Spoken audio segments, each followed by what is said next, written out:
여러분, 한 가지 이상한 이야기를 들려드리겠습니다. 부산 해운대에 사시는 정순이 할머니 올해 72살이십니다. 평생 자갈치 시장에서 생선 장사를 하셨던 분입니다. 새벽 4시에 일어나서 생선 받아오시고 하루 종일 서서 장사하시고 저녁에 정리하시고 그렇게 40년을 사셨습니다. 자식 셋을 키우면서 한 번도 쓰러지신 적이 없었습니다. 건강 하나만큼은 우리 세대에 누구한테도 안 지셨던 분입니다. 시장 상인들 사이에서 소문이 날 정도로 부지런하시고 튼튼하셨습니다. 은퇴하시고 나서 건강에 더 관심을 갖기 시작하셨습니다. 텔레비전 건강 프로그램에서 항상 물 많이 마시라고 하잖아요. 그래서 매일 아침 일어나자마자 물 한 잔, 오전에 한 잔, 점심 먹고 한 잔, 오후에 한 잔, 하루에 물을 거의 2리터 가까이 드셨습니다.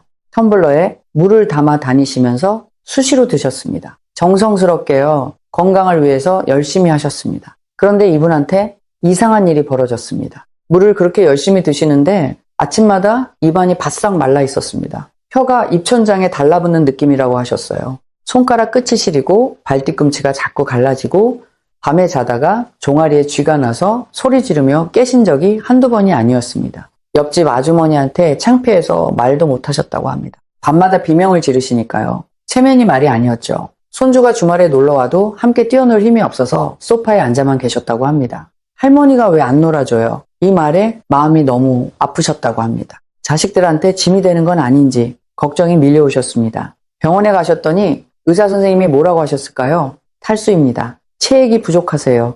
정순이 할머니가 얼마나 황당하셨겠습니까? 나는 매일 물을 2리터나 마시는데 탈수라고요? 이게 도대체 말이 됩니까? 40년을 시장에서 고생하면서도 건강 하나는 자신 있었는데 이제 와서 탈수라니 너무 답답하셨을 겁니다. 그런데 이건 정순이 할머니만의 이야기가 아닙니다. 대한가정의학회에서 2024년에 발표한 조사 결과에 따르면 60세 이상 어르신 중 충분한 양의 물을 드시면서도 만성적인 체액 부족 상태인 분이 78%에 달했습니다. 10명 중 거의 8명입니다. 물은 마시는데 몸은 마른 상태라는 겁니다. 정말 놀라운 수치 아닙니까? 도대체 왜 이런 일이 벌어지는 걸까요? 오늘 저는 이 미스터리를 파헤쳐 보겠습니다.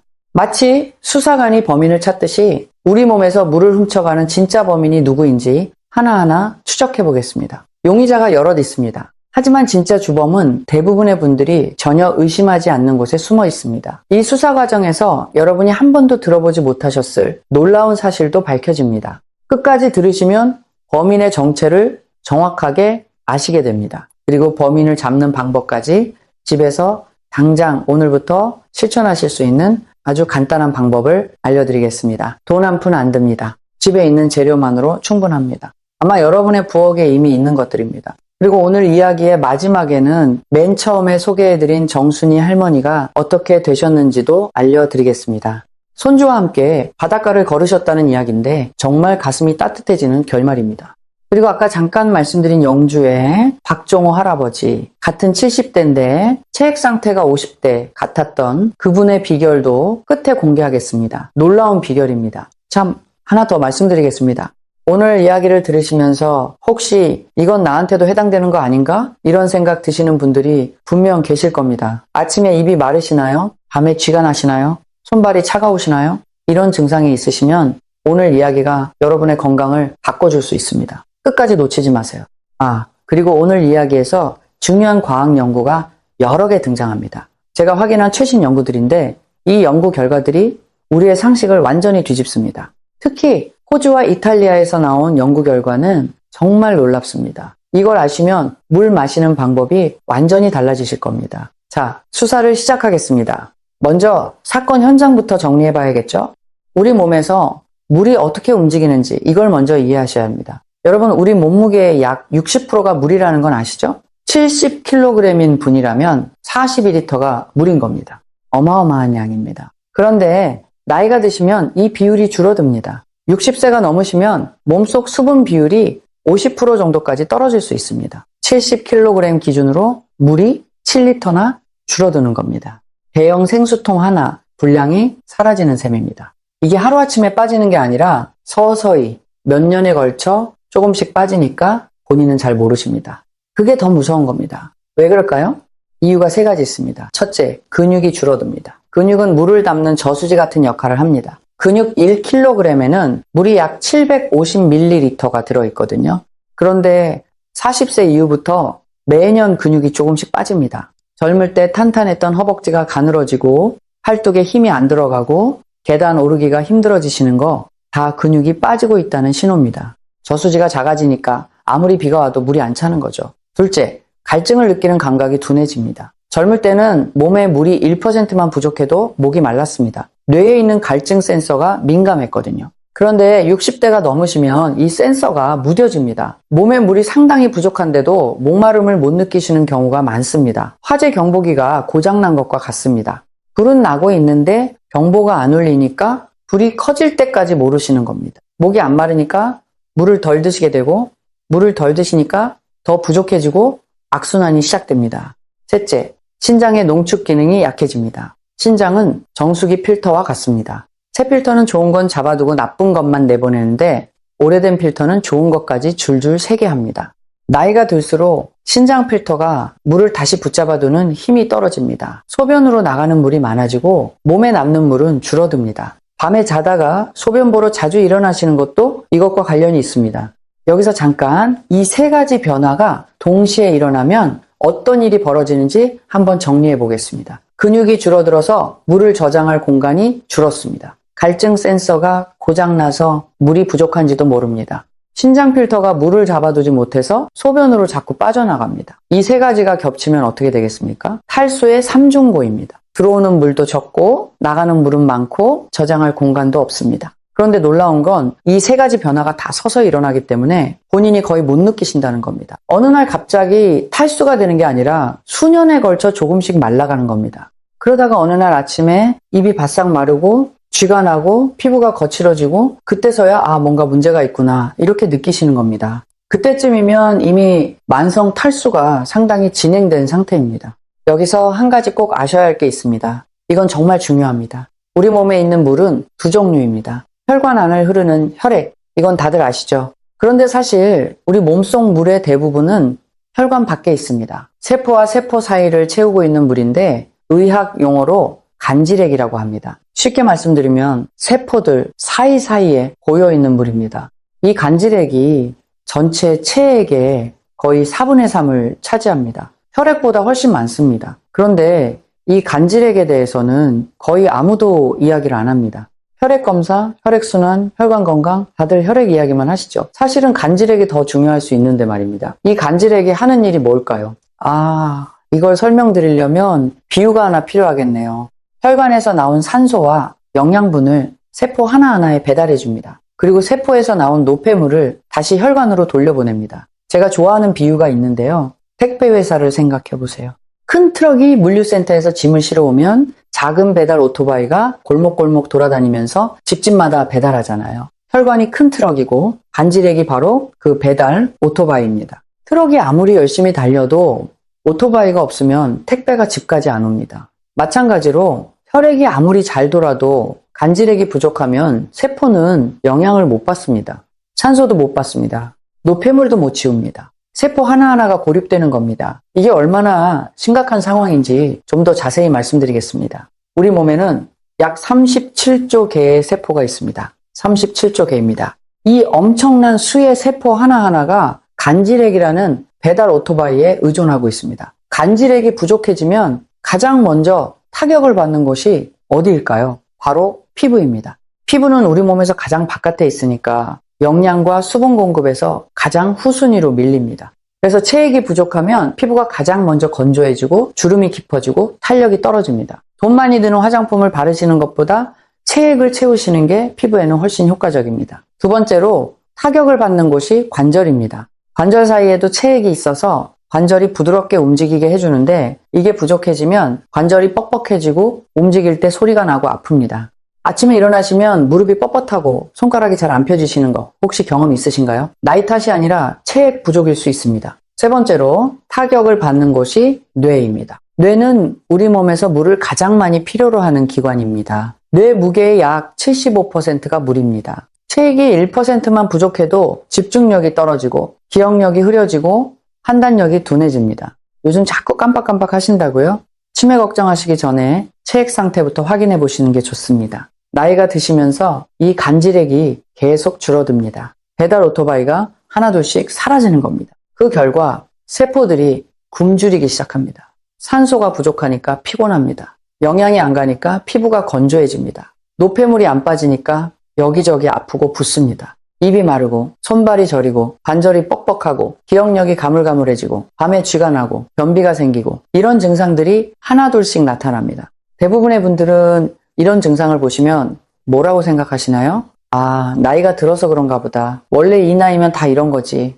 병원에 가도 특별한 이상은 없다고 하고 노화현상이라고 하니까 포기하시는 겁니다. 아닙니다. 나이 탓만은 아닙니다. 간질액 부족입니다. 그리고 이 간질액을 채우려면 그냥 물을 마시면 되는 게 아닙니다. 왜 그런지 이제부터 용의자를 한 명씩 조사해 보겠습니다. 그 전에 한 가지만 더 말씀드리겠습니다. 많은 분들이 소변 색깔로 탈수를 판단하시는데 이것도 함정이 있습니다. 물을 많이 드시면 소변이 투명해지잖아요. 투명한 소변을 보시면서 아, 나는 수분이 충분하구나 이렇게 생각하시는 분들이 많습니다. 그런데 아까 말씀드렸잖아요. 맹물은 그냥 통과합니다. 통과한 물이 소변으로 나오니까 투명한 거지 몸에 흡수된 게 아닙니다. 오히려 약간 노란빛의 소변이 물이 몸에 잘 머물고 있다는 좋은 신호일 수 있습니다. 이건 나중에 실천법을 알려드릴 때 다시 말씀드리겠습니다. 자, 그리고 또 하나. 우리 몸에서 수분을 잃는 경로가 4가지 있습니다. 소변, 땀, 호흡, 그리고 대변. 이 중에서 60대 이상 분들에게 가장 큰 비중은 소변입니다. 하루에 소변으로 빠지는 물이 약 500ml, 호흡으로 빠지는 게 약 400ml, 땀으로 빠지는 게 약 500ml, 대변으로 약 100ml, 합치면 하루 약이 500ml가 빠져나갑니다. 대형 생수병 하나 반 정도입니다. 이 양을 제대로 보충하지 못하면 만성 탈수가 시작됩니다. 그냥 물 마시기로는 부족합니다. 제대로 흡수되는 물을 마셔야 합니다. 자, 첫 번째 용의자입니다. 물을 적게 마셔서 그런 거 아니냐? 이게 가장 먼저 의심되는 용의자입니다. 물을 충분히 안 마시니까 탈수가 온다. 너무나 당연한 이야기 같습니다. 그런데 정말 그럴까요? 아까 정순이 할머니를 다시 떠올려 보세요. 하루 2리터를 드셨습니다. 대한가정의학회에서 권장하는 하루 수분 섭취량이 1.5리터에서 2리터 사이입니다. 정순이 할머니는 권장량을 충분히 드시고 계셨습니다. 그런데도 탈수였습니다. 이건 정순이 할머니만 그런 게 아닙니다. 제가 확인한 자료에 따르면 체액 부족 상태인 60대 이상 어르신들의 상당수가 하루에 1리터 이상 물을 드시고 계셨습니다. 물을 적게 마셔서 문제가 아니라 마신 물이 몸에 안 남아서 문제였던 겁니다. 물이 들어오기는 하는데 그냥 빠져나가 버리는 겁니다. 마치 구멍 뚫린 양동이에 물을 붓는 것처럼요. 그러니까 첫 번째 용의자, 물 적게 마시기. 이건 주범이 아닙니다. 물론 물을 아예 안 드시면 당연히 문제가 됩니다. 하지만 적당히 드시는데도 탈수가 온다면 범인은 다른 곳에 있다는 뜻입니다. 이 용의자는 풀어주겠습니다. 하지만 한 가지는 확실히 해두겠습니다. 물을 충분히 드시는 건 기본입니다. 기본이 안 되면 아무것도 안 됩니다. 다만 물만 드시는 것으로는 부족하다는 겁니다. 물은 충분히, 하지만 물만으로는 안 된다. 이걸 기억해 주세요. 자, 두 번째 용의자를 조사해 보겠습니다. 혹시 나이가 들면서 자연스럽게 생기는 변화 때문에 어쩔 수 없는 게 아닌가? 아까 말씀드렸죠. 근육 감소, 갈증 감각 둔화, 신장 기능 저하.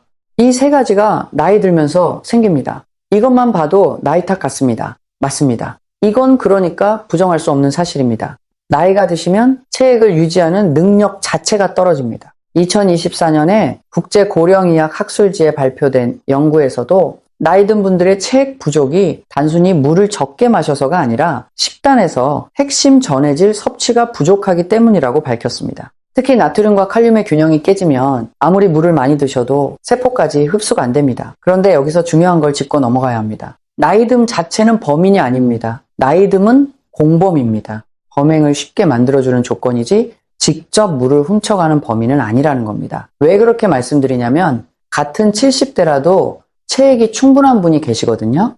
경북 영주에 사시는 74세 박종호 할아버지를 소개해드리겠습니다. 평생 사과 농사를 지으신 분입니다. 비가 오나 눈이 오나 과수원을 돌보셨습니다. 이분은 피부도 윤기가 나시고 손발도 따뜻하시고 밤에 소변 때문에 깨시는 일도 거의 없었습니다. 검사해보니 체액 상태가 50대 못지않게 좋았습니다. 같은 70대인데 왜 이렇게 차이가 나는 걸까요?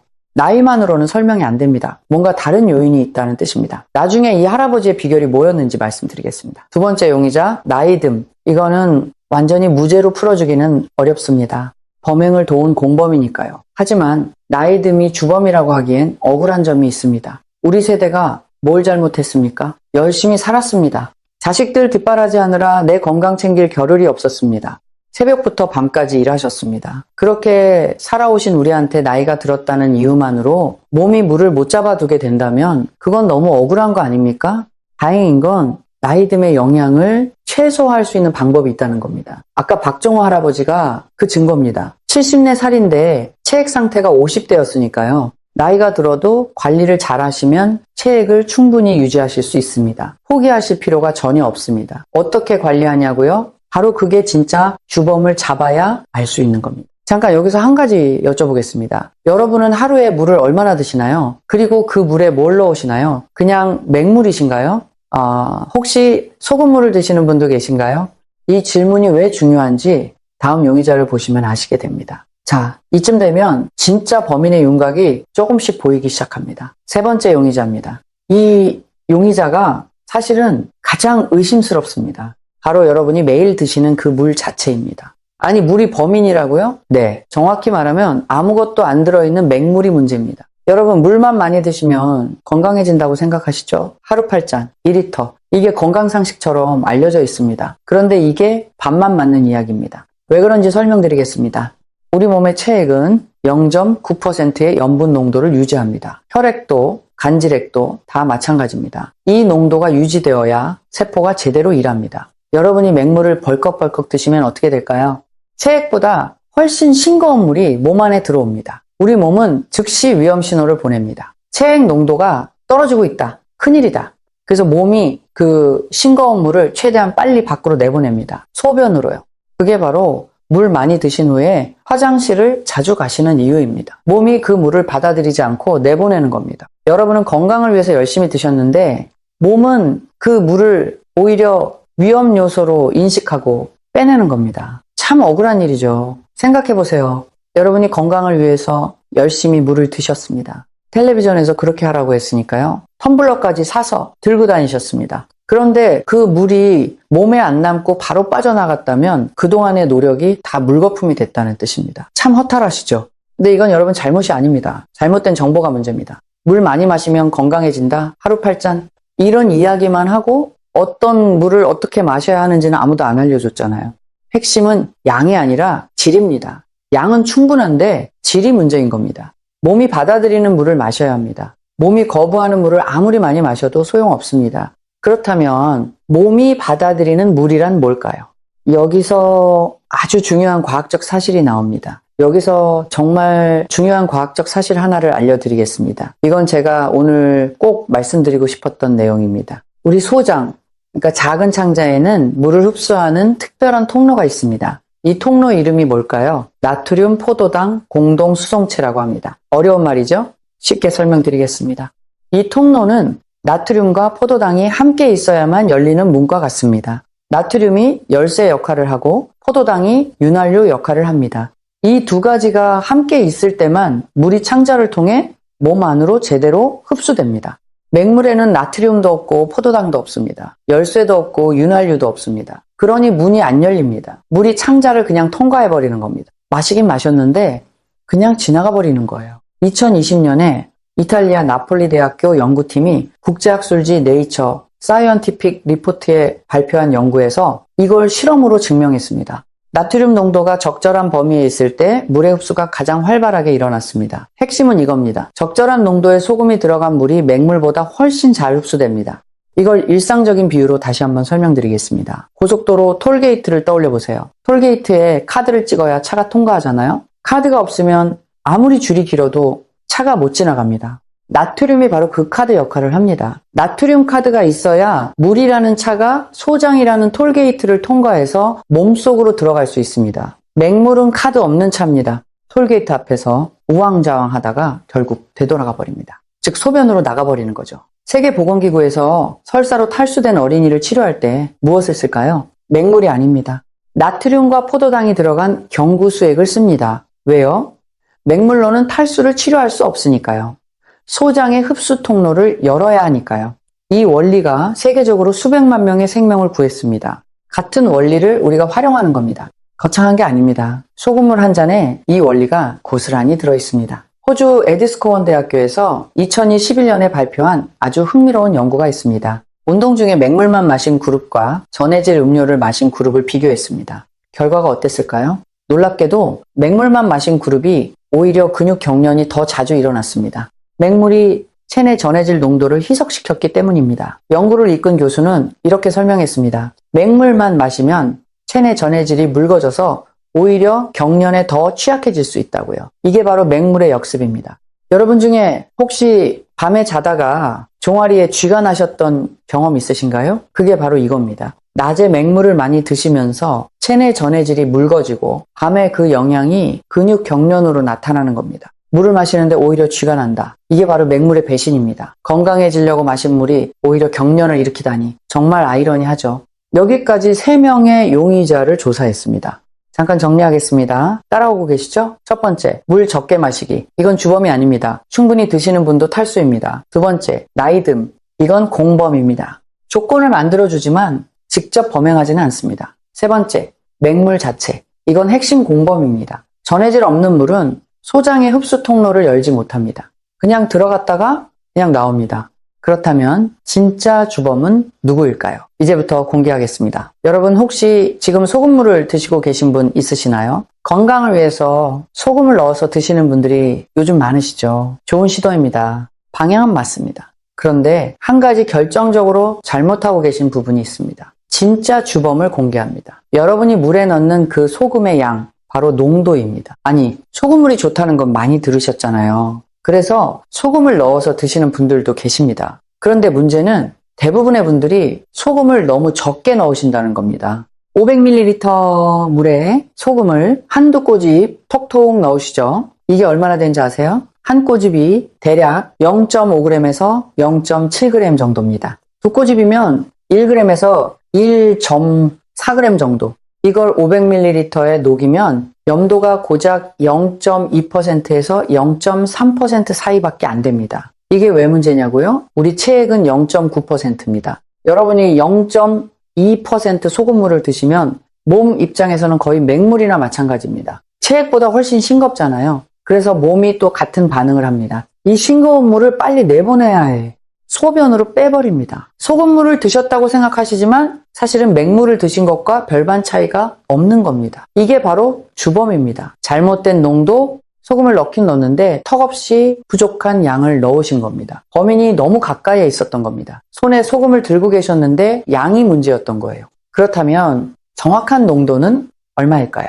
0.5%에서 0.6% 사이입니다. 이 숫자가 왜 이렇게 정해졌는지 설명드리겠습니다. 체액 농도가 0.9%인데 왜 0.9%로 안 맞추냐고 의아하실 수 있습니다. 이유가 있습니다. 소금물을 드시면 위장을 거쳐 소장으로 내려갑니다. 이 과정에서 소화액과 섞이면서 농도가 살짝 올라갑니다. 입에 들어갈 때 0.5%에서 0.6% 사이면 소장에 도착했을 때 체액 농도에 가까워지는 겁니다. 그래야 아까 말씀드린 그 흡수 통로가 열립니다. 몸이 거부하지 않고 자연스럽게 받아들입니다. 세포 사이사이에 간질에까지 물이 도달합니다. 구체적인 양을 말씀드리겠습니다. 500ml 물에 소금 3g입니다. 이걸 외우세요. 500에 3, 500에 3입니다. 3g이 어느 정도냐면 계량 스푼으로 작은 티스푼 하나 가득입니다. 집에서 커피 저을 때 쓰시는 작은 숟가락에 살짝 봉긋하게 담으시면 대략 이 양이 나옵니다.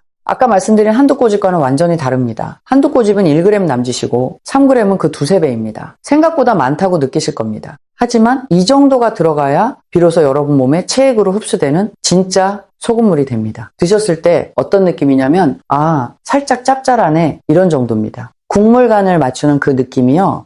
너무 짜지도 않고 너무 싱겁지도 않은 입에 편안한 정도입니다. 그런데 여기서 반드시 주의하셔야 할 게 있습니다. 좋다고 해서 소금을 더 많이 넣으시면 절대 안 됩니다. 0.5%에서 0.6%를 넘어서 0.9%나 그 이상으로 올라가면 어떻게 될까요? 이번에는 반대 현상이 일어납니다. 체액보다 진한 소금물이 들어오면 몸이 그 진한 농도를 물켜야 하니까 세포 안에서 물을 빼내기 시작합니다. 세포가 쪼그라드는 겁니다. 이건 아주 정말 위험합니다.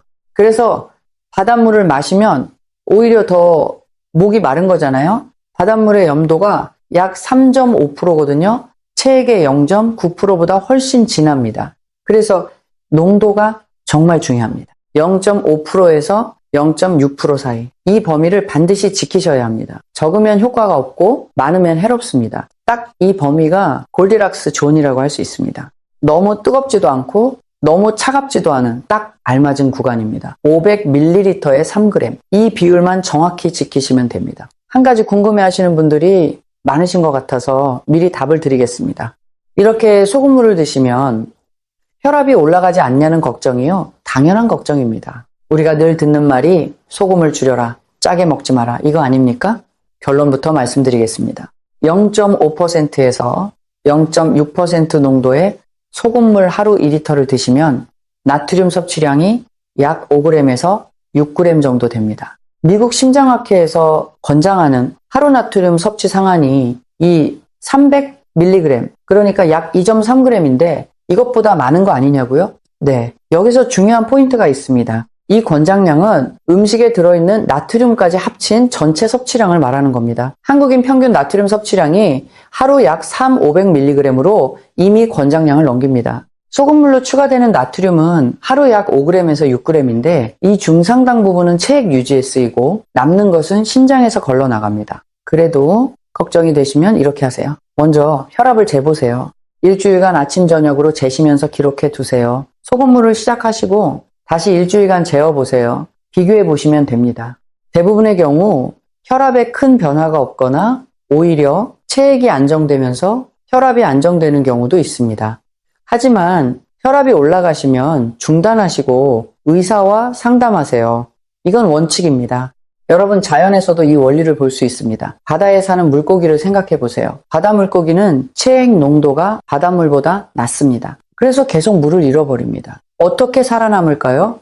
바닷물을 마시고 소금을 아가미로 배출하면서 물만 흡수합니다. 물고기도 순수한 물만으로는 생존할 수 없습니다. 적절한 염분이 있어야 물이 몸에 남습니다. 우리도 마찬가지입니다. 원시시대 인류는 바닷가에서 살았습니다. 자연스럽게 해산물과 소금을 섭취하면서 체액을 유지했습니다. 우리 몸은 수백만 년 동안 소금과 함께 진화해 왔습니다. 그런데 현대에 와서 갑자기 소금을 줄이라고 하니까 몸이 혼란스러운 겁니다. 물론 과도한 나트륨은 문제입니다. 하지만 적절한 양의 천연소금은 우리 몸이 필요로 하는 필수 미네랄입니다.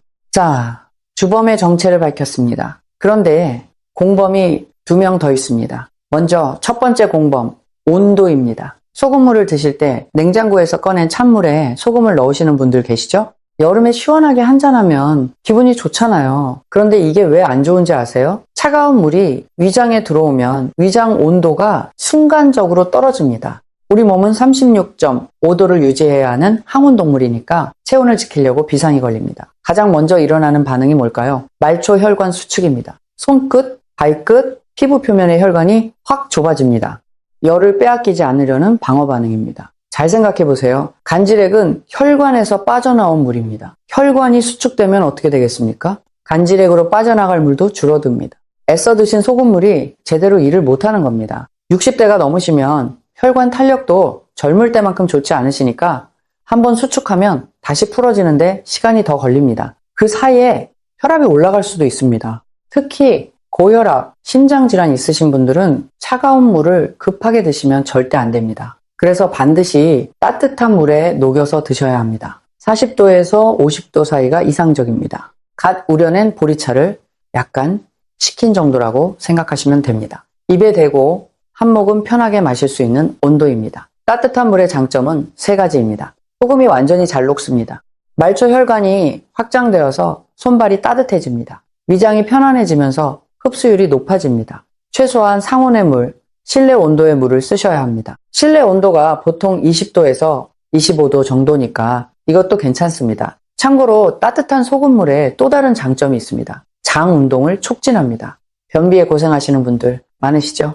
아침에 따뜻한 소금물을 천천히 드시면 장이 편안하게 움직이기 시작합니다. 찬물은 장을 수축시키지만 따뜻한 물은 장을 이완시키면서 자연스러운 배변을 도와줍니다.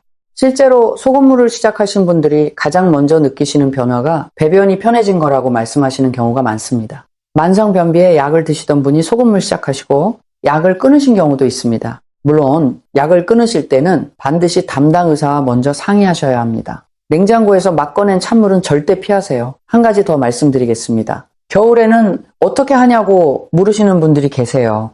겨울에는 물이 금방 식잖아요. 전기포트로 따뜻하게 데우셔서 보온병에 넣어두시면 됩니다. 보온병 하나면 아침에 만든 따뜻한 소금물을 오후까지 적정 온도로 유지할 수 있습니다. 스테인리스 보온병이 좋습니다. 여름에는 상온이면 충분합니다. 굳이 따뜻하게 데우지 않으셔도 됩니다. 다만 냉장고에서 꺼낸 찬물은 여름에도 피하세요. 그리고 또 하나 궁금해하시는 게 있습니다.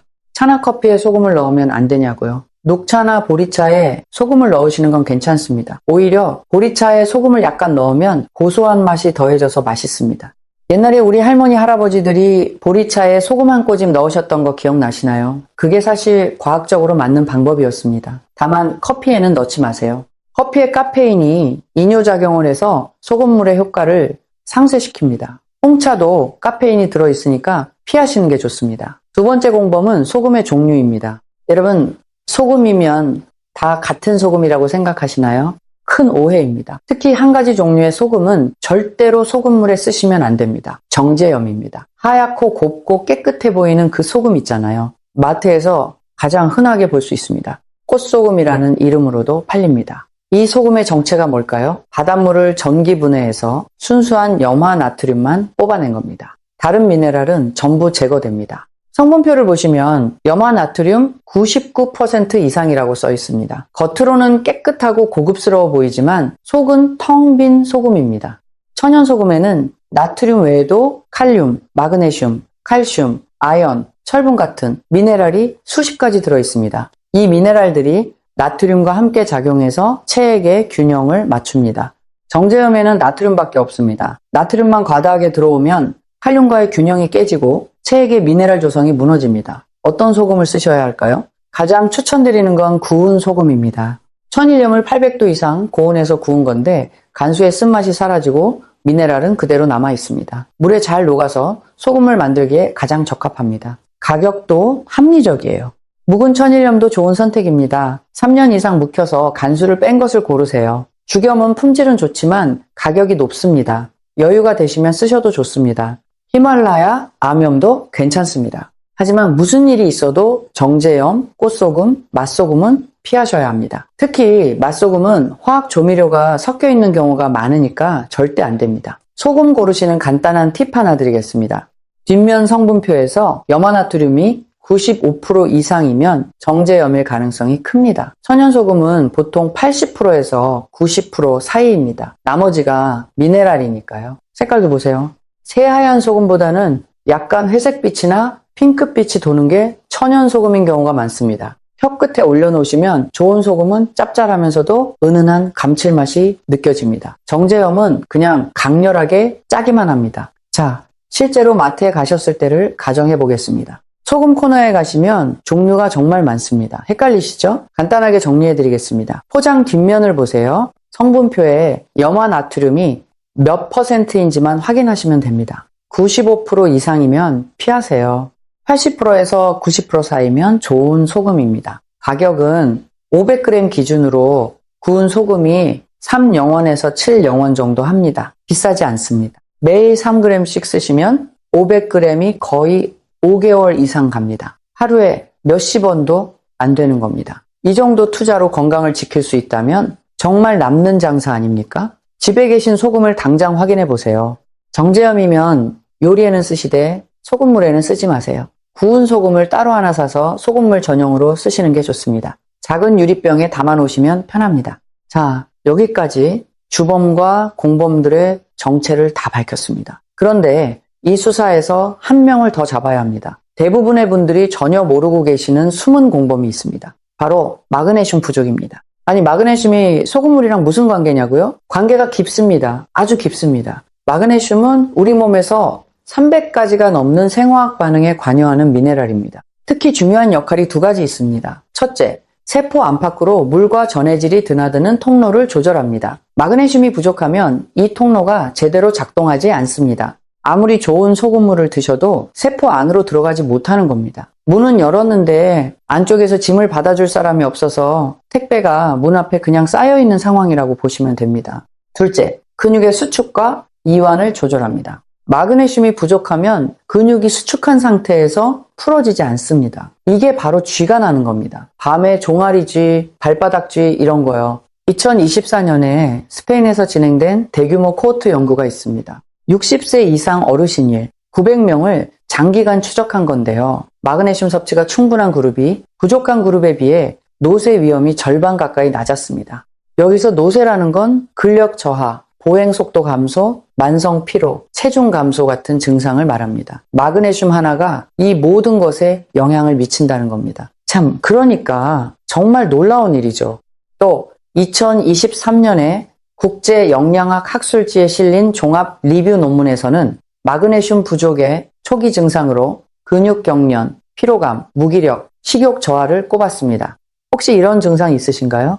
피곤하고 밤에 쥐가 나고 입맛이 없으시다면 마그네슘이 부족할 수 있습니다. 그런데 60세 이상 여성의 57%가 하루 권장 섭취량에 못 미치는 마그네슘을 드시고 계셨습니다. 거의 10명 중 6명이 부족한 상태인 겁니다. 생각보다 심각하죠? 마그네슘이 부족한 상태에서 소금물을 드시면 어떻게 될까요? 소금물이 제 실력을 발휘하지 못합니다. 그래서 소금물을 드시면서 동시에 마그네슘 섭취도 신경 쓰셔야 합니다. 마그네슘이 풍부한 음식을 말씀드리겠습니다. 다행히 비싼 보충제를 사실 필요 없습니다. 우리 밥상에 있는 것들로 충분합니다. 시금치, 깻잎 같은 짙은 녹색 채소를 반찬으로 매일 드시면 됩니다. 바나나 하루에 1개, 호두, 아몬드, 땅콩 같은 견과류 1줌, 두부도 마그네슘이 풍부합니다. 우리 한식에 늘 있는 두부가 사실 마그네슘 보물입니다. 현미밥도 좋습니다. 흰쌀밥에 현미를 조금만 섞어서 드셔도 마그네슘 섭취가 확 올라갑니다. 이런 거 다 집밥상에 올릴 수 있는 것들이잖아요. 특별한 걸 사실 필요가 없습니다. 돈도 거의 안 듭니다. 구체적인 식단 예시를 하나 드리겠습니다. 아침에 현미밥에 된장국, 반찬으로 시금치 나물과 두부조림. 이 한 끼에 마그네슘이 약 150mg 들어있습니다. 간식으로 바나나 1개에 견과류 1줌, 여기서 약 80mg. 점심이나 저녁에 깻잎 장아찌나 참나물 무침을 반찬으로 드시면 또 50mg 정도. 하루에 약 280mg에서 350mg 정도 드실 수 있습니다. 하루 권장 섭취량이 남성 350mg, 여성 280mg이니까 이 정도면 충분합니다. 핵심은 짙은 녹색 채소입니다. 시금치, 깻잎, 참나물, 부추, 쑥갓 이런 채소를 하루에 한두 가지 반찬으로 드시면 됩니다. 우리 한식 밥상에 늘 올라오는 것들이잖아요. 새로운 걸 사실 필요가 없습니다. 그리고 견과류 1줌. 이게 얼마만큼이냐면 손바닥에 올려놓았을 때 손가락을 오므려서 가볍게 잡히는 정도입니다. 호두라면 3개에서 4개, 아몬드라면 10알에서 15알 정도. 이걸 간식으로 매일 드시면 됩니다. 과자 대신 견과류. 건강에도 좋고 지갑에도 크게 부담 안 됩니다. 대형마트에서 호두 한 봉지 사시면 한 달 넘게 드실 수 있습니다. 소금물로 체액의 양을 채우시고 마그네슘으로 체액의 질을 높이시는 겁니다. 이 두 가지가 함께 갈 때 완전한 해결이 됩니다. 그리고 한 가지 더 말씀드릴 게 있습니다. 소금물을 드시면서 음식을 싱겁게 드시면 안 됩니다. 많은 분들이 오해하시는 건데요. 소금물까지 드시는데 음식까지 짜게 먹으면 너무 짜지 않냐고 생각하셔서 음식을 억지로 싱겁게 드시는 분들이 계세요. 절대 그러시면 안 됩니다. 음식은 음식대로 맛있게 간을 맞춰서 드세요. 우리 혀가 맛있다고 느끼는 간이 대략 0.9%에서 1.2% 사이인데 이게 체액 농도와 비슷합니다. 자연이 그렇게 만들어 놓은 겁니다. 혀가 맛있다고 알려주는 간을 따르시면 됩니다. 억지로 싱겁게 드시면 위산 분비가 줄어들어서 소화가 안 되고 나트륨이 부족해져서 영양소 흡수도 떨어집니다. 맛없게 먹고 영양도 못 챙기고 이중으로 손해입니다. 음식은 맛있게, 소금물은 소금물대로 정확한 농도로. 이 두 가지는 별개의 문제입니다.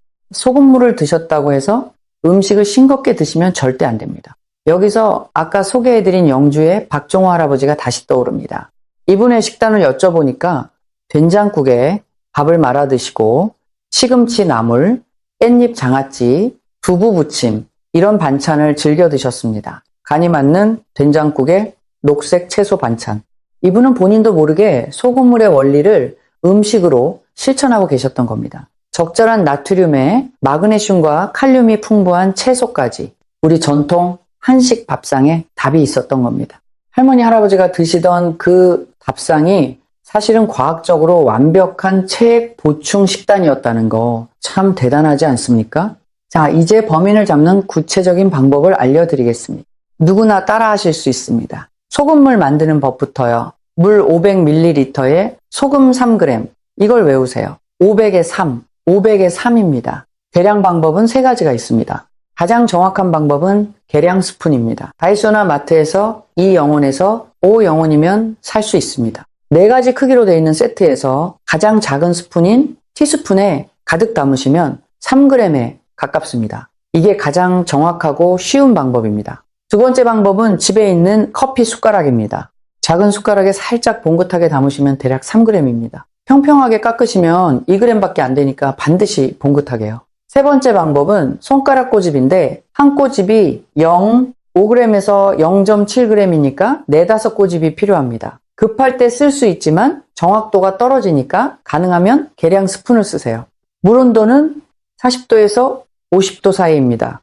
전기포트에 물을 넣고 팔팔 끓이지 마시고 손에 대봤을 때 따뜻한 정도로만 데우세요. 그 물에 소금을 넣고 완전히 녹을 때까지 저어주세요. 바닥에 소금이 가라앉아 있으면 안 됩니다. 완전히 녹아야 합니다. 하루 일정을 알려드리겠습니다. 4번에 나눠서 드시는 게 이상적입니다. 첫 번째 잔은 아침에 일어나시자마자입니다. 밤새 호흡과 땀으로 약 500ml의 수분이 빠져나갑니다. 아침이 하루 중 가장 탈수된 시간입니다. 이때 드시는 소금물이 가장 중요합니다. 일어나서 20분에서 30분에 걸쳐 천천히 드세요. 벌컥 드시면 안 됩니다. 두 번째 잔은 오전 10시에서 11시 사이. 세 번째 잔은 점심 식사 30분 후. 네 번째 잔은 오후 3시에서 4시 사이. 이렇게 하시면 하루 2리터 정도가 됩니다. 주의사항을 말씀드리겠습니다. 저녁 6시 이후에는 가급적 드시지 마세요. 밤에 소변 때문에 잠을 설치실 수 있습니다. 식사 30분 전과 30분 후에도 피하세요. 위산이 묽어져서 소화가 떨어집니다. 벌컥벌컥 드시지 마시고 한 모금씩 천천히 드세요. 침과 섞이면서 흡수가 훨씬 잘 됩니다. 그리고 마지막으로 꼭 말씀드려야 할 게 있습니다. 고혈압 약을 드시는 분, 신장질환이 있으신 분, 심장질환이 있으신 분, 이뇨제를 드시는 분은 반드시 주치의와 먼저 상담하세요. 대부분의 경우 적절한 농도의 소금물은 오히려 도움이 되지만 개인차가 있으니까요. 혈액검사 결과를 가지고 주치의와 상의하시는 게 가장 안전합니다. 이 부분은 정말 중요하니까 꼭 기억해 주세요. 한 가지 더 실용적인 팁을 드리겠습니다. 하루치를 아침에 한 번에 만드셔도 됩니다. 큰 병에 물 2리터를 넣고 소금 12g을 녹여서 하루 동안 4번에 나눠 드시면 편합니다. 다만 하루가 지나면 버리세요. 냉장 보관을 해도 오래 두시면 세균이 생길 수 있습니다. 가장 좋은 건 그때그때 만드시는 건데 바쁘시면 아침에 한 번에 만드셔도 괜찮습니다.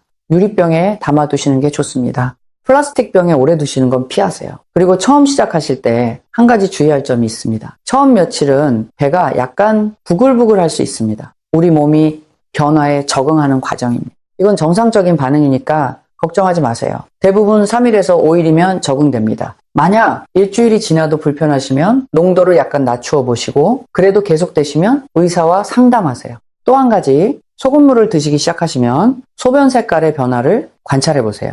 맹물을 드실 때는 소변이 거의 투명했을 겁니다. 소금물을 드시면 소변이 약간 노란빛을 띠게 됩니다. 이건 좋은 신호입니다. 물이 그냥 빠져나가는 게 아니라 몸에 머물고 있다는 뜻이니까요. 투명한 소변은 깨끗한 게 아니라 물이 그냥 통과하고 있다는 신호입니다. 자, 여기서 소금물을 드시면서 많은 분들이 하시는 실수 4가지를 짚고 넘어가겠습니다. 이걸 알고 시작하시면 헛수고를 피하실 수 있습니다. 첫 번째 실수, 한 번에 벌컥 드시는 겁니다.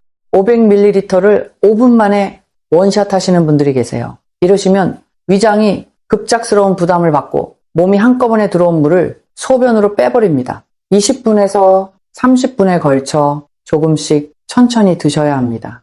한 모금, 삼키고, 쉬고, 다시 한 모금. 급할 거 없습니다. 느긋하게 드세요. 침과 섞이면서 더 잘 흡수됩니다. 두 번째 실수, 식사 직전이나 직후에 드시는 겁니다. 밥 먹기 바로 전에 소금물을 드시면 위산이 묽어져서 소화가 안 됩니다. 식사 직후에도 마찬가지입니다. 위에 음식이 있는 상태에서 물이 들어오면 소화액이 희석됩니다. 식전 30분, 식후 30분은 비워두세요. 세 번째 실수, 너무 많이 드시는 겁니다. 좋다고 하니까 하루에 3리터, 4리터씩 드시는 분들이 계세요. 과유불급입니다. 하루 2리터 정도면 충분합니다.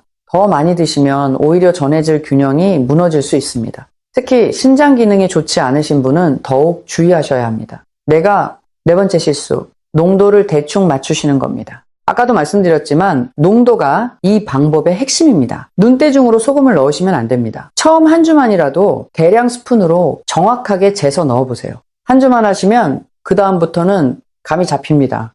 3g이 눈에 어느 정도인지, 맛이 어떤지 몸으로 기억이 됩니다. 이 4가지 실수만 피하시면 소금물의 효과를 제대로 누리실 수 있습니다. 한 가지 더 계절에 따라 달라지는 점을 알려드리겠습니다. 여름에는 땀으로 빠지는 수분과 전해질이 많으니까 소금물의 중요성이 더 커집니다. 여름철에 어르신들이 자꾸 어지럽고 기운이 없으신 거, 더위 먹었다고 하시는 거 상당 부분이 전해질 부족입니다. 여름에는 하루 3잔에서 4잔 좀 더 신경 써서 드시는 게 좋습니다. 겨울에는 반대로 건조한 실내 공기 때문에 호흡으로 빠지는 수분이 늘어납니다. 보일러를 틀면 실내가 사막처럼 건조해지잖아요. 이때 입이 마르고 피부가 갈라지시는 분들이 많은데 가습기도 좋지만 소금물로 내부에서부터 수분을 채우시는 게 더 근본적인 해결책입니다. 겨울에는 특히 따뜻한 소금물이 좋습니다. 속도 따뜻해지고 체액도 채워지니까 일석이조입니다. 자, 이론은 충분히 말씀드렸습니다. 실제로 소금물을 올바르게 드시면 어떤 변화가 일어나는지 제가 직접 만났던 분들의 이야기를 들려드리겠습니다. 첫 번째 이야기입니다. 충남 공주에 사시는 67세 최영숙 할머니입니다. 퇴직 교사이신데 은퇴하신 후에 남편분과 단둘이 시골에서 텃밭을 가꾸며 사셨습니다. 이분의 가장 큰 고민은 새벽마다 종아리에 쥐가 나서 깨시는 거였습니다. 3년째 계속됐습니다. 정형외과, 순환기내과, 한의원까지 다 가보셨는데 근본 해결이 안 됐습니다. 진찰해보니 전형적인 전해질 불균형 상태였습니다. 물은 하루에 1리터 넘게 드시는데 전부 맹물이었고 음식도 건강을 위해서 아주 싱겁게 드시고 계셨습니다. 마그네슘 섭취도 부족했고요. 소금물 방법과 함께 마그네슘이 풍부한 음식을 드시라고 권해드렸습니다. 2달 후에 들어오시자마자 하시는 말씀이 이거였습니다. 선생님, 저 이제 밤에 안 깨요. 2주 지나니까 쥐가 확 줄었고 한 달 지나니까 완전히 없어졌어요. 3년을 고생했는데 이렇게 간단한 거였어요? 이 말씀을 하시면서 눈시울이 붉어지시더라고요. 3년 동안 잠을 제대로 못 주무시면서 얼마나 힘드셨겠습니까? 이분 이야기를 좀 더 해드리겠습니다. 최영숙 할머니는 퇴직 전에 초등학교 선생님이셨습니다. 40년 가까이 아이들을 가르치셨습니다. 학교에서는 늘 활발하시고 목소리도 크셨다고 합니다. 은퇴하시고 남편분과 시골에 내려가 텃밭을 가꾸면서 행복하게 지내셨습니다. 그런데 2년쯤 지나면서 밤마다 쥐가 나기 시작했습니다. 처음에는 가끔이었는데 점점 자주, 나중에는 매일 새벽 3시, 4시에 쥐가 나서 깨셨습니다. 남편분이 옆에서 얼마나 걱정을 하셨겠습니까? 밤마다 아내가 고통으로 신음하는 걸 보시면서요. 할머니도 남편분한테 미안해서 따로 자겠다고 하셨다가 남편분이 그런 소리 하지 말라고 하셨다고 합니다. 부부가 같이 잠을 못 자시니까 둘 다 얼굴이 누렇게 되시고 텃밭 일도 못 하시게 되셨습니다. 이분이 소금물을 시작하시고 변화가 온 과정을 자세히 말씀드리겠습니다. 첫째 주에는 쥐가 나는 강도가 약해졌다고 합니다. 전에는 소리 지를 정도였는데 응 하는 정도로 줄었대요. 둘째 주에는 매일이 아니라 격일로 바뀌었습니다. 셋째 주부터는 일주일에 한두 번으로 줄었고 한 달이 지나자 완전히 사라졌습니다. 이분이 2달째 되던 날 찾아오셔서 하신 말씀이 인상적이었습니다. 선생님, 남편이 어젯밤에 그러더라고요. 여보, 요즘 쥐 안 나지. 너무 좋다. 이제 내가 걱정 없이 잘 수 있다고. 남편분이 그렇게 말씀하시니까 할머니가 얼마나 기쁘셨겠습니까? 본인의 고통이 줄어든 것도 좋지만 남편분한테 더 이상 걱정을 끼치지 않는다는 게 더 기쁘셨다고 합니다. 이게 우리 세대의 마음 아닙니까? 내 아픔보다 가족 걱정이 먼저인 거예요. 두 번째 이야기입니다. 대전 유성구에 사시는 71살 김태원 할아버지입니다. 은퇴한 공무원이신데 아내분이 먼저 돌아가시고 혼자 사시는 분입니다. 고민은 만성 피로였습니다. 점심만 드시면 온몸에 힘이 빠지고 소파에 누우시면 바로 잠이 들었습니다. 오후 시간을 거의 낮잠으로 보내시다 보니 친구 모임에도 안 나가시게 됐습니다. 자세히 여쭤보니 혼자 사시다 보니 식사가 불규칙하셨고 물도 커피로 대신하시는 경우가 많았습니다. 커피를 하루 서너 잔씩 드시면서 물은 거의 안 드시고 계셨습니다. 커피의 카페인은 이뇨작용이 있어서 오히려 체액을 빼앗아 갑니다. 물 대신 커피를 드시는 건 비유하자면 목이 마른데 소금 과자를 먹는 거와 비슷합니다. 더 마르게 되는 겁니다. 소금물을 알려드리고 3주 후에 전화를 주셨습니다. 선생님, 오후에 안 졸려요. 어제는 경로당에 나갔는데 친구들이 얼굴이 좋아졌다고 그래요. 이분의 뇌에 충분한 수분과 전해질이 공급되면서 각성 상태가 정상화된 겁니다. 김태원 할아버지 이야기를 좀 더 드리겠습니다. 이분이 혼자 사시면서 가장 힘드셨던 건 외로움이 아니었습니다. 하고 싶은 게 있는데 몸이 안 따라주는 거였습니다. 은퇴 후에 서예를 배우고 싶으셨대요. 문화센터에 등록까지 해놓으셨는데 오후 수업이라 매번 졸려서 못 가셨답니다. 결국 2달 만에 포기하셨습니다. 아, 나는 이제 아무것도 못하는 사람인가, 이런 생각이 드셨대요. 소금물을 시작하시고 가장 달라진 게 뭐냐고 여쭤보니까 오후가 생겼다고 하셨습니다. 전에는 오후라는 시간이 없었대요. 점심 먹으면 잠이 들고 눈 뜨면 저녁이니까요. 이제는 오후에 경로당도 가시고 다시 서예교실에도 다니신다고 합니다. 한 가지 습관 바꾸신 건데 삶이 완전히 달라지신 겁니다. 소금 한 숟가락이 이분의 오후를 돌려드린 겁니다. 세 번째 이야기입니다. 전남 순천에 사시는 63 새윤미경 할머니입니다. 며느리와 함께 사시는데 저녁만 되면 양쪽 발목이 퉁퉁 붓고 양말 자국이 선명하게 남았습니다. 큰 병원에서 검사를 다 받으셨는데 이상이 없다고 했습니다. 부종이 역설적으로 몸에 물이 적어서 생긴 거였습니다. 체액이 부족하면 혈액순환이 안 되고 중력 때문에 가장 낮은 곳인 발목에 수분이 고이는데 순환이 안 되니까 붓는 겁니다. 따뜻한 소금물을 시작하시고 6주 후에 며느리분이 전화를 주셨습니다. 어머님 발목이 정상으로 돌아왔어요. 며느리분이 얼마나 기뻐하셨는지 목소리가 떨리셨습니다. 윤미경 할머니 이야기를 좀 더 해드리겠습니다. 이분은 며느리와의 관계가 좋으신 분입니다. 며느리가 시어머니 건강을 정성스럽게 챙기시는 분이었어요. 그런데 할머니 발목이 매일 부으니까 며느리가 병원에 모시고 다니시고 마사지도 해드리시고 정말 애를 쓰셨는데 안 나으니까 며느리도 힘드셨을 겁니다. 할머니도 며느리한테 미안한 마음이 크셨고요. 소금물 시작하시고 3주쯤 지나면서 양말 자국이 옅어지기 시작했고 6주 후에는 완전히 사라졌습니다. 할머니가 가장 기뻐하신 건 본인 발목이 아니라 며느리 얼굴이 밝아진 거였습니다. 내가 아프면 가족이 다 고생한다. 내가 건강하면 가족이 다 편하다. 이 말씀을 하시면서 소금물 2잔을 들어 보이시더라고요. 가족을 위해서라도 건강해야 한다고. 정말 맞는 말씀입니다. 네 번째 이야기입니다. 제주 서귀포에 사시는 69세 한정민 할아버지입니다. 감귤 농장을 운영하시는 분인데 아침마다 입안이 타들어가는 듯한 입마름이 가장 큰 고민이었습니다. 밤에 자다가도 입이 말라서 깨시고 물을 드시면 또 화장실에 가야 해서 잠을 설치셨습니다. 농장에서 일하시면서 땀을 많이 흘리시는데 보충하시는 건 전부 맹물이었습니다. 땀으로 나트륨이 빠져나가는데 맹물로 채우시니까 계속 묽어진 겁니다. 소금물을 시작하시고 3주 만에 찾아오셨는데 눈에 눈물이 고여 있었습니다. 선생님, 아침에 입이 촉촉해요. 몇 년 만에 이런 느낌인지 모르겠어요. 밤에도 한 번도 안 깨고 푹 잤어요. 침을 만들려면 원료가 되는 체액이 충분해야 합니다. 체액이 채워지면 침 분비가 자연스럽게 회복됩니다. 한정민 할아버지 이야기를 더 드리겠습니다. 이분은 감귤 농장에서 일하시면서 물통을 항상 들고 다니셨습니다. 쉴 때마다 물을 드셨습니다. 하루에 거의 3리터 가까이 드셨다고 합니다. 그런데도 입이 말랐습니다. 물을 마시면 마실수록 화장실을 더 자주 가시고 화장실을 가시면 또 입이 마르고 끝없는 악순환이었습니다. 혀가 갈라져서 음식을 먹을 때 매운 것이 스며들어 아팠다고 합니다. 좋아하시던 귤도 신맛이 스며들어서 못 드셨고요. 소금물을 시작하시고 나서는 혀가 다시 촉촉해지면서 감귤 맛을 다시 즐기실 수 있게 되셨습니다. 본인이 키운 감귤의 맛을 다시 느끼셨을 때 얼마나 기쁘셨겠습니까? 이 네 분의 이야기에서 공통점이 보이시죠? 모두 오랫동안 여러 병원을 다니셨는데 근본 해결을 못 찾으셨습니다. 해결책은 놀랍도록 간단했습니다. 따뜻한 물 한 컵에 소금 한 숟가락. 집에 있는 재료로 돈 한 푼 안 들이고 하루 10분이면 되는 일입니다. 제가 이 네 분의 이야기를 들려드린 이유가 뭘까요? 여러분도 이런 변화를 경험하실 수 있다는 걸 말씀드리고 싶어서입니다.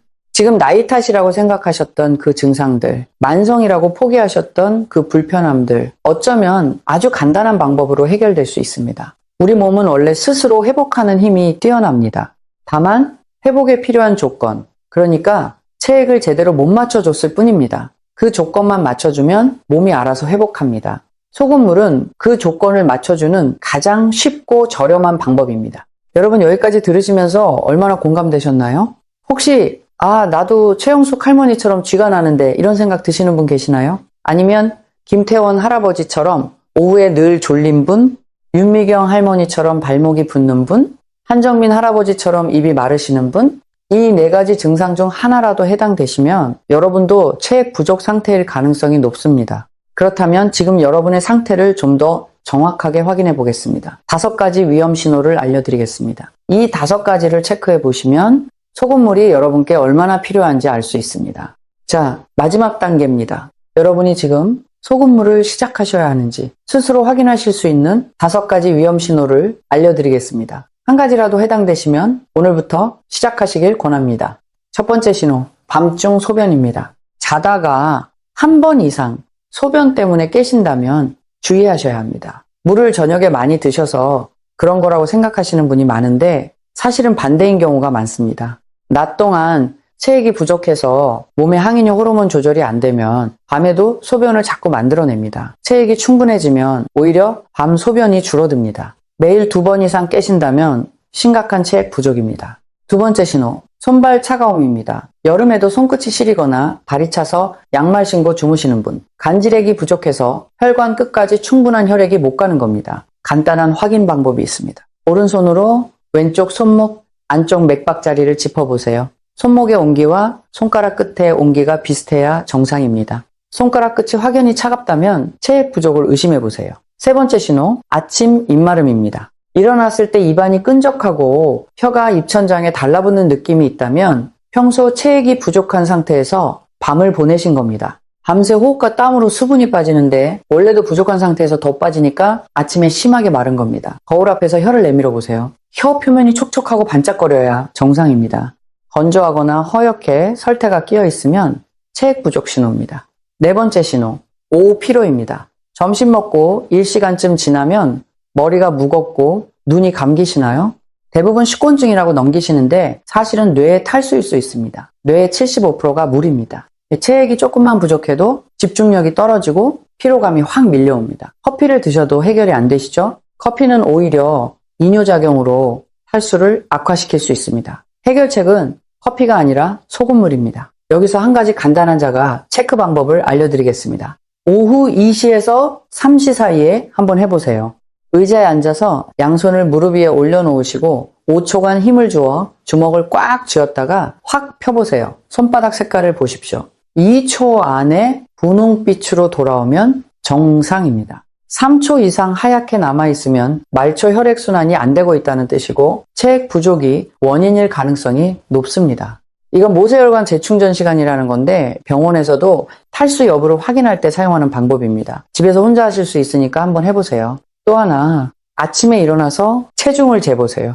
매일 같은 시간, 같은 옷을 입고 재시는 게 정확합니다. 하루에 500g 이상 차이가 나면 체액 변동이 큰 겁니다. 갑자기 몸무게가 줄었다면 체액이 빠진 거고 갑자기 늘었다면 부종이 있는 겁니다. 체중의 변화로도 체액 상태를 확인하실 수 있습니다. 5번째, 신호, 근육 경련입니다. 밤에 자다가 종아리나 발바닥에 쥐가 나시는 분, 특히 새벽에 쥐가 나서 소리 지르며 깨시는 분, 전해질, 불균형의 대표적인 증상입니다. 나트륨과 마그네슘이 부족하면 근육이 수축 상태에서 풀어지지 못합니다. 여러분 지금 몇 개나 해당되셨나요? 한번 체크해 보세요. 한 가지도 해당 안 되셨으면 좋은 상태입니다. 축하드립니다. 한두 가지면 초기 체액 부족입니다. 3가지 이상이면 만성 탈수 상태입니다. 서둘러서 시작하셔야 합니다. 특히 3가지 이상 해당되시는 분들은 하루라도 빨리 시작하시는 게 좋습니다. 체액 부족은 방치하면 할수록 회복이 더 오래 걸립니다. 일찍 시작하실수록 빨리 효과를 보실 수 있습니다. 그리고 한 가지 말씀드리고 싶은 게 있습니다. 60세 이상 어르신 중 3가지 이상 해당되시는 분이 얼마나 되실까요? 제 경험상 거의 대부분이십니다. 그만큼 만성 탈수가 우리 세대에 광범위하게 퍼져 있다는 뜻입니다. 그런데 이걸 아무도 안 알려드립니다. 의사들도 특별히 체액 상태를 체크하지 않는 경우가 많습니다. 그래서 모르시고 그냥 만성 증상으로 지내시는 겁니다. 약을 드시고 병원을 다니시면서요. 사실은 집에서 소금 한 숟가락이면 해결될 일인데 말입니다. 여기서 한 가지 더 알려드릴 게 있습니다.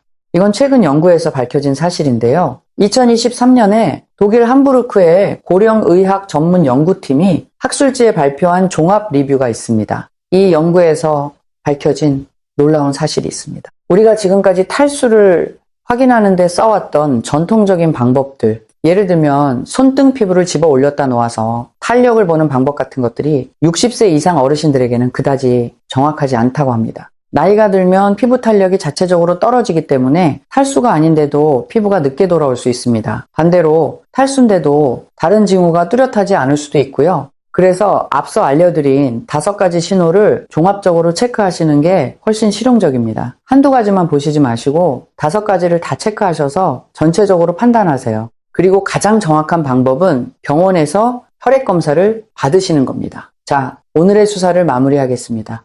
처음에 우리는 물을 열심히 마시는데 왜 몸은 마르는가? 이 미스터리를 풀기 위해 수사를 시작했습니다. 수사 결과를 정리해드리겠습니다. 용의자 물 적게 마시기는 주범이 아니었습니다. 나이 듦은 공범이었습니다. 맹물은 핵심 공범이었습니다. 전해질 없는 물은 소장의 흡수 통로를 열지 못합니다. 진짜 주범은 잘못된 농도였습니다. 소금을 넣긴 넣었는데 턱없이 부족한 양을 넣으셔서 맹물과 다름없는 물을 드시고 계셨습니다. 차가운 온도와 정제염이 공범이었습니다. 그리고 마그네슘 부족이 숨은 공범이었습니다. 범인을 잡는 방법은 간단합니다. 정리하겠습니다. 5가지만 기억하세요. 첫째, 따뜻한 물 500ml에 천연소금 3g, 500에 3. 이게 기본 공식입니다. 둘째, 물 온도는 40도에서 50도 사이, 보리차 온도입니다. 찬물은 절대 안 됩니다. 셋째, 천연소금만 쓰세요. 구운 소금이 가장 좋습니다. 정제염, 꽃소금, 맛소금은 쓰시면 안 됩니다. 넷째, 하루 4번, 아침 기상 직후가 가장 중요합니다. 20분에서 30분에 걸쳐 천천히요. 다섯째, 시금치, 깻잎, 두부, 견과류로 마그네슘도 함께 채우세요. 이 5가지가 오늘의 핵심입니다. 나머지는 잊으셔도 됩니다. 이 5가지만 실천하시면 됩니다. 따뜻한 물 500ml에 천연소금 3g, 하루 4번 나눠서 마그네슘 풍부한 음식과 함께 이것만 실천하시면 됩니다. 맨 처음에 말씀드렸던 정순이 할머니 기억하시죠? 부산 자갈치 시장에서 생선 장사를 하셨던 72살 할머니, 2리터나 물을 드시는데 탈수 진단을 받으셨던 분. 이분이 소금물 방법을 시작하시고 6주 후에 연락을 주셨습니다. 선생님, 아침에 입이 안 말라요. 밤에 화장실 안 가요. 손이 따뜻해요. 무엇보다 손주가 놀러 왔을 때 같이 바닷가에 나갔어요. 손주 손을 잡고 걸었어요. 이렇게 말씀하시더라고요. 평생 바다에서 가져온 생선을 파시던 분이 바다에서 가져온 소금으로 건강을 되찾으신 겁니다. 저도 참 뿌듯했습니다. 아까 말씀드렸던 영주의 박종호 할아버지, 체액 상태가 50대 같았던 그분의 비결도 궁금하시죠? 이분은 평생 사과 농사를 지으시면서 된장국에 밥을 말아 드셨습니다. 간이 맞는 된장국이요. 그리고 매일 밭에서 직접 기른 시금치와 깻잎을 반찬으로 드셨습니다. 본인은 건강 비결이 뭔지 모르겠다고 하셨는데 사실 이분은 소금물의 원리를 음식으로 실천하고 계셨던 겁니다. 적절한 염분에 마그네슘이 풍부한 녹색 채소까지 우리 전통 밥상에 답이 있었던 겁니다. 여러분, 오늘 이 이야기를 듣고 계시면서 어떤 생각이 드셨나요? 혹시 저도 해당되는 거 아닌가 이런 생각이 드셨을 수도 있겠습니다. 아니면 그래서 그랬구나 이런 깨달음이 오셨을 수도 있고요. 어떤 생각이 드셨든 한 가지만은 분명히 알아주셨으면 합니다. 아직 늦지 않았습니다. 70대든 80대든 시작하시면 몸은 반응합니다. 아까 정순이 할머니가 72세에 시작하셨습니다. 박종호 할아버지는 74세입니다. 나이는 숫자일 뿐입니다. 시작하느냐 안 하느냐가 중요합니다. 오늘 시작하시면 2주 후에 첫 변화를 느끼실 수 있습니다. 2주입니다. 고작 14일. 여기까지 50분 넘게 들어주신 여러분이라면 14일은 아무것도 아닙니다. 여러분, 우리 세대가 참 많이 고생하신 세대입니다. 아이들 키우느라, 살림 꾸리느라 내 건강은 늘 뒤로 미루셨습니다. 이제 우리 차례입니다. 우리 몸을 챙길 때입니다. 방법은 참 간단합니다. 집에 있는 물과 소금이면 충분합니다. 비싼 약도 특별한 장비도 필요 없습니다. 오늘 저녁에 부엌에 가셔서 소금 하나 꺼내보세요. 뒷면에 염화나트륨 몇 %인지 확인해보세요. 천연소금이면 내일 아침부터 바로 시작하시면 됩니다. 정제염이면 이번 주말에 마트 가실 때 구운 소금 하나 사오세요. 몇천 원이면 됩니다. 2주만 해보세요. 2주면 첫 변화를 느끼실 수 있습니다. 한 달이면 주변에서 알아보실 정도로 달라지십니다. 손주들이 할머니, 할아버지 요즘 좋아 보여요. 이런 말을 들으실 수 있습니다. 그 말 한마디가 얼마나 기쁘시겠습니까? 요즘 손주분이 어디에 사시든 영상통화를 하실 때 할머니, 할아버지 얼굴이 좋아 보여요. 이 말 한마디면 그날 하루가 행복하지 않겠습니까? 그리고 3달이면 또래 모임에서 달라진 모습을 보여주실 수 있습니다. 경로당에서 친구분들이 뭘 하길래 이렇게 좋아졌냐고 물어보실 겁니다. 그때 이 소금물 이야기를 알려주시면 됩니다. 알려주시는 분도 기쁘고 들으시는 분도 기쁘고 서로가 서로의 건강을 챙겨주는 겁니다. 우리끼리 서로 돌보는 거, 이게 바로 우리 세대의 힘 아닙니까? 여러분, 건강은 가장 큰 재산입니다. 아무리 돈이 많아도 건강이 없으면 소용없습니다. 반대로 건강만 있으면 무엇이든 할 수 있습니다. 손주와 놀아줄 수 있고 여행을 다닐 수 있고 친구를 만날 수 있고 맛있는 걸 먹을 수 있습니다. 건강이 모든 것의 기반입니다. 그 건강을 지키는 가장 쉬운 첫걸음이 오늘 알려드린 소금물입니다. 이런 이야기가 있습니다. 제 어머니도 70대이신데 처음에 소금물 이야기를 드렸을 때 뭐 이런 걸 하냐 하셨습니다. 그래도 아들이 권하니까 일주일만 해보시겠다고 하셨습니다. 2주 후에 전화가 왔습니다. 아이고 아들아, 이거 진짜 다르다. 아침에 입이 안 마르고 밤에 덜 깬다. 이거 옆집 아줌마한테도 알려줘도 되냐? 어머니가 직접 느끼시니까 그때부터 열심히 하셨습니다. 지금은 주변 분들께 소금물 전도사가 되셨습니다. 여러분도 처음에는 반신반의하실 수 있습니다. 당연합니다. 너무 간단해서 오히려 안 믿기실 수 있습니다. 하지만 한번 해보세요. 2주만요. 몸이 알려줍니다.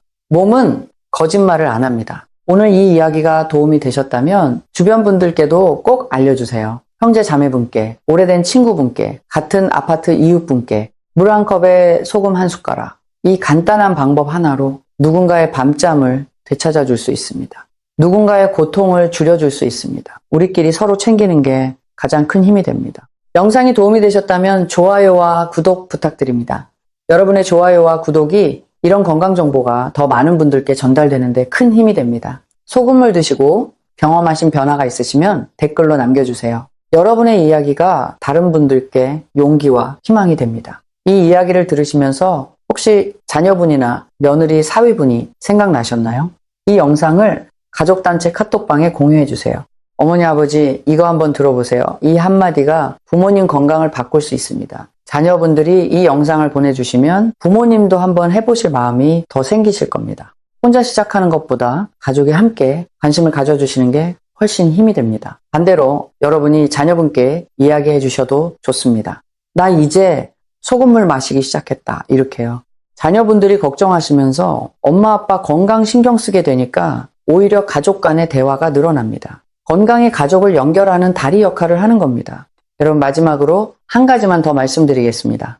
오늘 이 이야기를 들으시고 내일 바로 시작하시는 분이 계실 겁니다. 그리고 내일로 미루시는 분도 계실 겁니다. 내일은 모레가 되고 모레는 다음 주가 되고 결국 안 하시게 됩니다. 오늘 저녁 부엌에 가셔서 소금통 하나 확인하시는 것부터 시작하세요. 그 한 걸음이 건강한 내일의 첫걸음입니다. 오늘도 긴 이야기 끝까지 함께 해주셔서 감사합니다. 내일 아침 따뜻한 소금물 한 잔으로 하루를 여시길 바랍니다. 우리 모두 건강하게 사랑하는 사람들 곁에서 오래오래 웃으며 지내시길 진심으로 바랍니다. 감사합니다.